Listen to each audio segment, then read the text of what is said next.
Attorney general K വേണുഗോപാലിനെയും കേന്ദ്ര സർക്കാരിനെയും trolley മുൻ ധനമന്ത്രി പി ചിദംബരം. കഴിഞ്ഞ ദിവസം സുപ്രീം കോടതിയിൽ നമ്മുടെ AG റാഫേൽ രേഖകൾ മോഷ്ടിക്കപ്പെട്ടു എന്ന് പറഞ്ഞിരുന്നു. എന്നാൽ കഴിഞ്ഞ ദിവസം രേഖകൾ മോഷണം പോയിട്ടില്ലെന്നും അത് ഫോട്ടോ കോപ്പി രേഖകളാണെന്നും പറഞ്ഞു. രേഖകൾ കള്ളൻ തിരിച്ചു തന്നതാണെന്നാണ് ചിദംബരം പരിഹസിച്ചത്.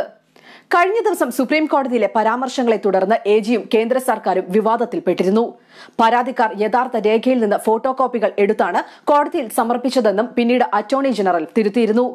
ഇത് രഹസ്യരേഖകളാണെന്നായിരുന്നു സർക്കാരിന്റെ വാദം. ഇത് വെളിപ്പെടുത്തിയ മാധ്യമങ്ങൾക്കെതിരെ നടപടിയെടുക്കുമെന്ന് പറഞ്ഞ AG പിന്നീട് നടപടി ഉണ്ടാവില്ലെന്ന് തിരുത്തിയിരുന്നു.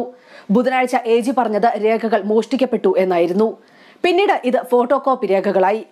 എനിക്ക് തോന്നുന്നത് കള്ളൻ രേഖകൾ വ്യാഴാഴ്ചയായിരിക്കും തിരികെ നൽകിയതെന്നാണ്. ബുധനാഴ്ച ഔദ്യോഗിക രഹസ്യ നിയമം പത്രങ്ങളിൽ വന്നിരുന്നു. വെള്ളിയാഴ്ച ഒലിവിലകൾ കാണിച്ച് സമാധാനത്തിനാണ് സർക്കാരിന്റെ ശ്രമം. എന്തായാലും ഞങ്ങൾ കേന്ദ്ര സർക്കാരിന്റെ സാമാന്യ ബുദ്ധിക്ക് സല്യൂട്ട് ചെയ്യുകയാണ് എന്നായിരുന്നു ചിദംബരത്തിന്റെ ട്വീറ്റ്. നേരത്തെ കോൺഗ്രസ് അധ്യക്ഷൻ രാഹുൽ ഗാന്ധി രഹസ്യാത്മകതയുള്ള രേഖയാണെങ്കിൽ അവരെ അറസ്റ്റ് ചെയ്യണമെന്ന് ആവശ്യപ്പെട്ടിരുന്നു. തുടർന്ന് വിവാദം കത്തിയപ്പോൾ അറ്റോർണി ജനറൽ രേഖകൾ മോഷണം പോയില്ലെന്ന് വ്യക്തമാക്കുകയായിരുന്നു. റാഫേൽ ഇടപാടിൽ പ്രധാനമന്ത്രി നരേന്ദ്രമോദി നേരിട്ട് ഇടപെട്ടുവെന്നും അംബാനിക്ക് 30,000 കോടി നൽകിയെന്നുമാണ് രാഹുൽ ആരോപിച്ചിരുന്നത്.